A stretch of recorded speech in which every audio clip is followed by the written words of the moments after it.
quite sure I deserve all of those accolades. But it has also been my great honor to know Sherlyn, who, as we all know, had a very successful race in 2018 and has been a wonderful representative for the people of 88. Thank you, Sherlyn.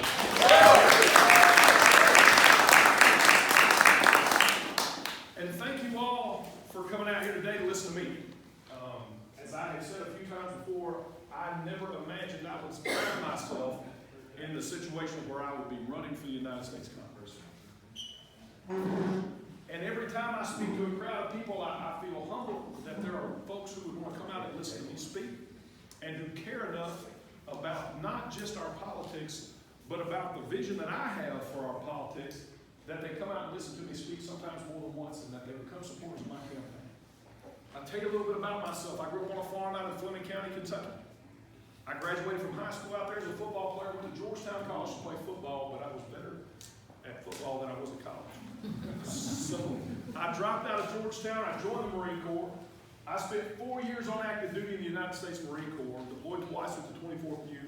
When I came home from my second deployment, my wife and I moved back here to Kentucky, and I went to work at the Maysville Police Department. And I spent 5 years there at the Maysville Police Department as a police officer. I was on the emergency response team, which is what we call our SWAT team. And I was also certified as a training officer, helping to train new police officers fresh out of the academy. But the fact that I hadn't succeeded in my first stint in college always bugged me a little bit. So I arranged my schedule so that I could go back to school.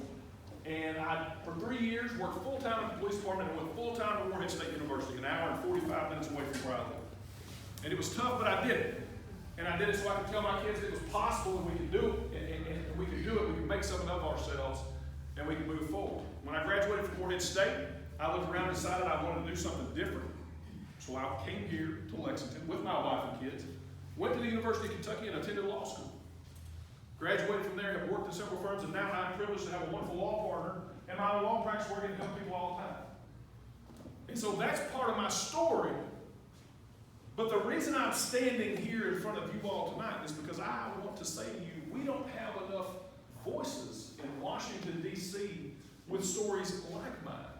And frankly, stories like yours.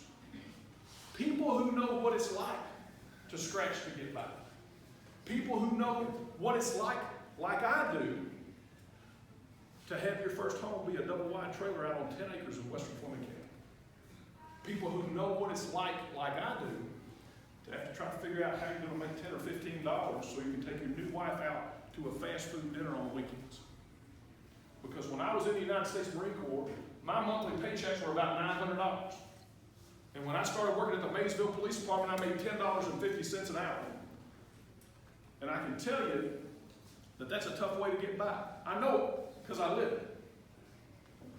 And if you want to know what the difference between me and Andy Barr is, they're great. But the most important one is, I know what that feels like. If Andy Barr ever knew what it felt like to have to try to figure out how he was going to buy his wife Taco Bell,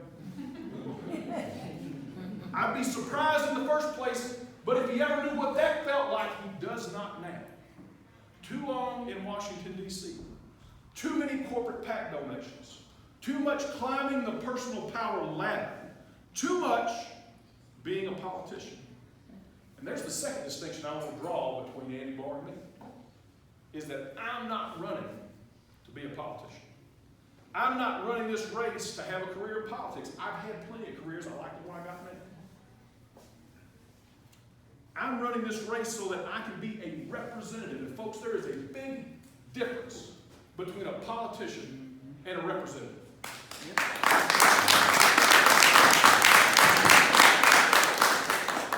A politician is somebody who will do and say and act and follow in whatever fashion necessary to get themselves reelected, to get themselves some personal power, to get themselves a big campaign donation. That's a politician.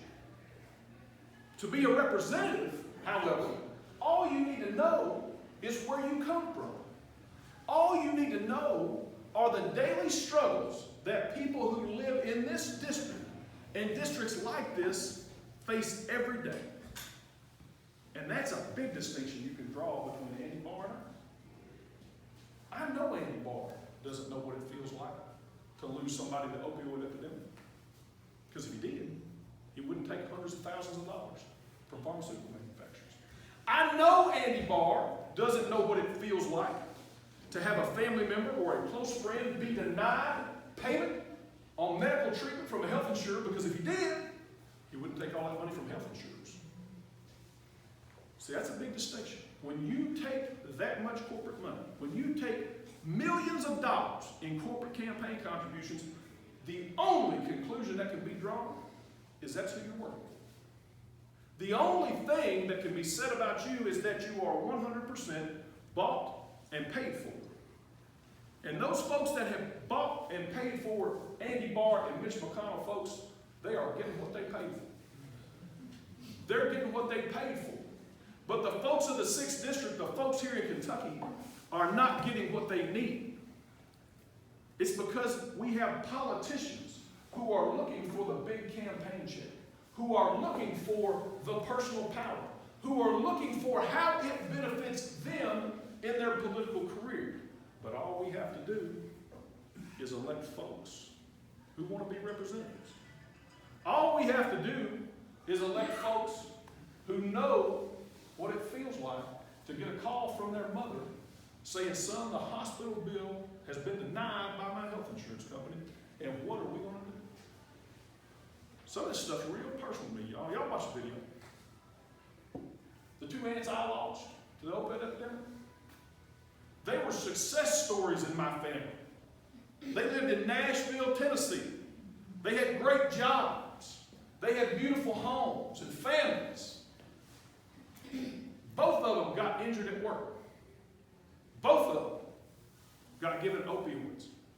Both of them got addicted. Both of them lost their job. Both of them lost their house. Both of them lost their families. And when my aunt died of an overdose in a flop house in Nashville, her older sister was there next to her. Both of them were so sick that we had to go and put the living aunt in an assisted care facility. And she lived out the rest of her life craving that pill, that needle, that hit. And it was so disturbing to us that when I got the call, April or so of this year, that my aunt had passed away in that living facility, I had to reconcile the fact that instead of just feeling grief, I felt relief. That's hard, y'all. That's hard. Because when you lose somebody like that, what you expect to feel is sadness and grief and loss.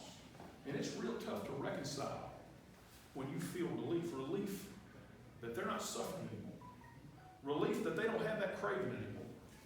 Relief that they're not going to wake up every day trying to figure out how to get by. I've had that. That's why I would never take a penny from a pharmaceutical company. It's what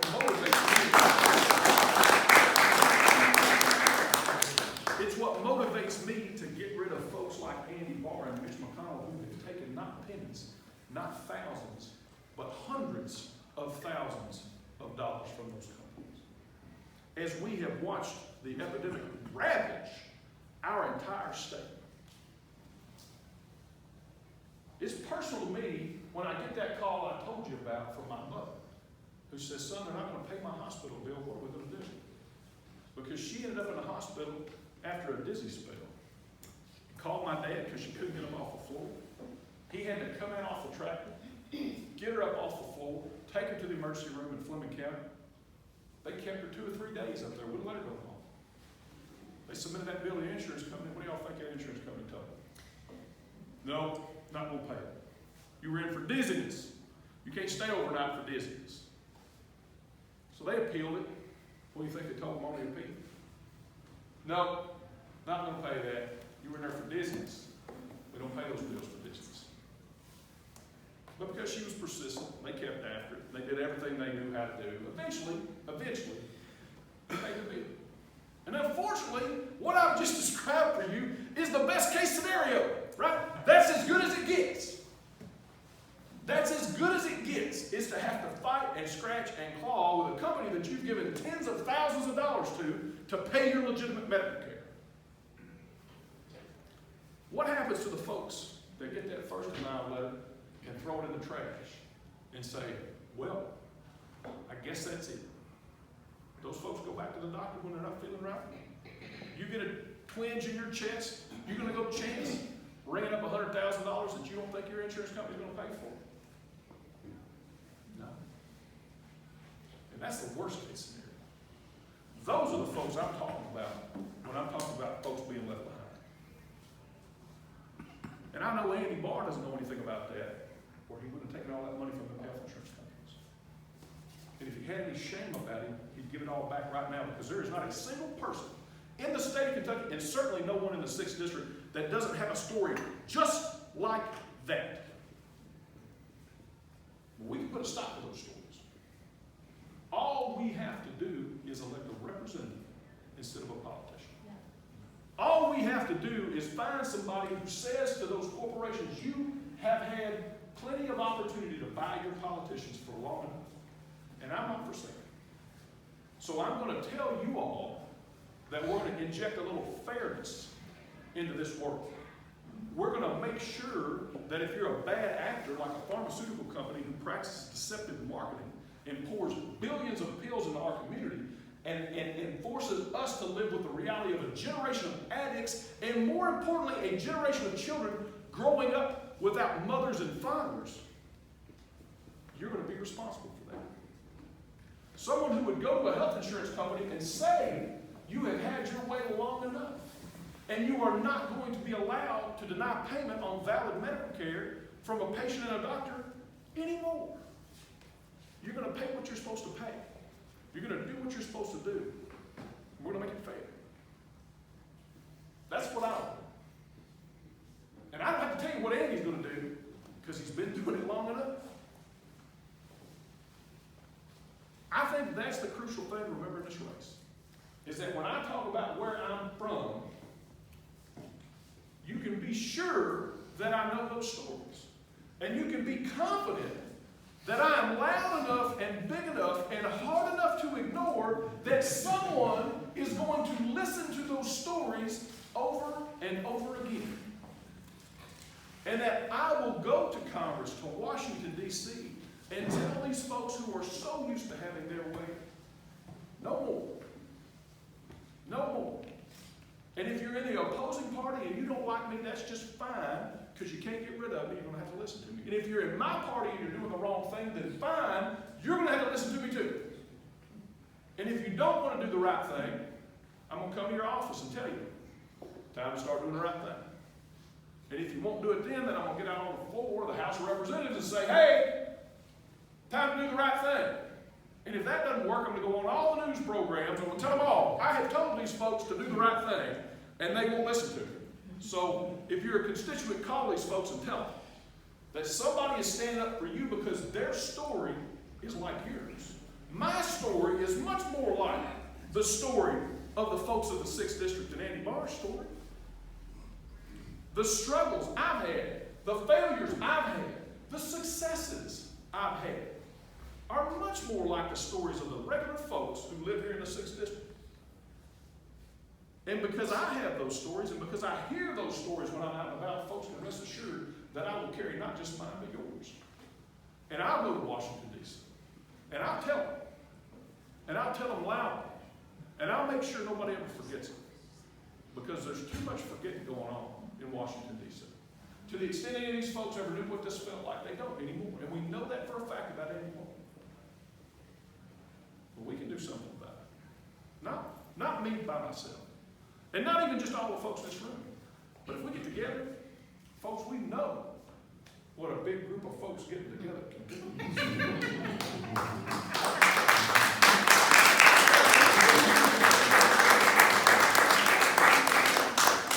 We know what an engaged bunch of voters who are fired up and passionate can do. Because we just watched it happen. And there's no reason we can't do that here. No reason we can't do that here. And don't get me wrong.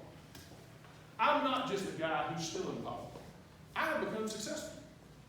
My wife and I are successful. We own small businesses. Both of us built our businesses, most with the help of Greg, from nothing to a success. And that's an important perspective too. Because we don't want to leave folks who are small business owners behind. We don't want to leave folks who have had some success behind. We want to make sure the broad range of stories get told. Something other than just gets told at a country club. Something other that just gets told at a fancy dinner in Washington, D.C. at $10,000 a plate. Those stories have been heard long enough. It's time for stories like ours. It's time we had some representation. It's time we actually had a representative and we get rid of all the politicians.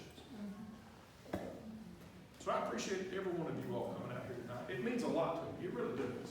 It's humbling to stand in a crowd of people like this and tell my stories and have folks listen to them. And I'll tell you right now, I can't do this by myself. And I certainly can't do this without raising money.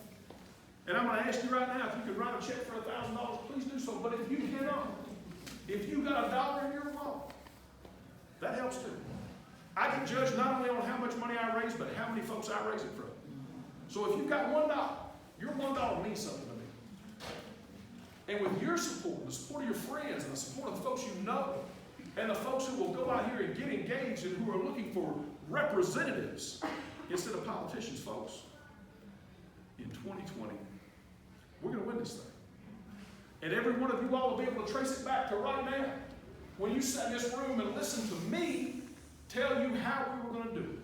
And the belief that you felt inside that your $1 today made a difference, that your $500 today made a difference, that your $1,000 today made a difference. And I appreciate every single one of you who are obviously passionate enough to want to change things. Shoot, some of y'all I have seen fight for change. I know how you fight. All I'm asking is let me fight for you.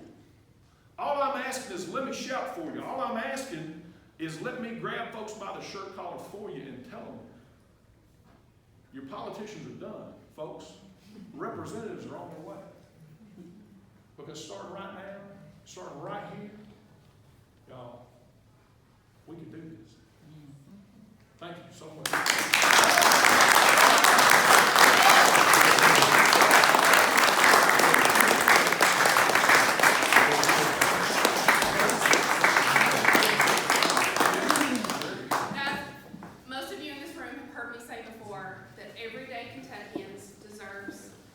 to be represented by everyday Kentuckians. We have a chance to send this guy right here to be our voice. I know he asked, but I'm going to ask you again to have written a check. We ask that you do so. His website is joshhicksforcongress.com. He has an AdBlue account. You can donate through from there. Dig deep. Give what you can. If you can give on a recurring basis, even better. If you like those recurring donations, they're great. Josh doesn't have a street here named after his family. And I'm guessing there's probably not one in Clemensburg named after your family. Not yet. Not yet. Not yet. But again, thank you all so much for being here. There is another event in this room that starts at 8 o'clock. So we still have plenty of time to drink up. There's snacks. We'll refill over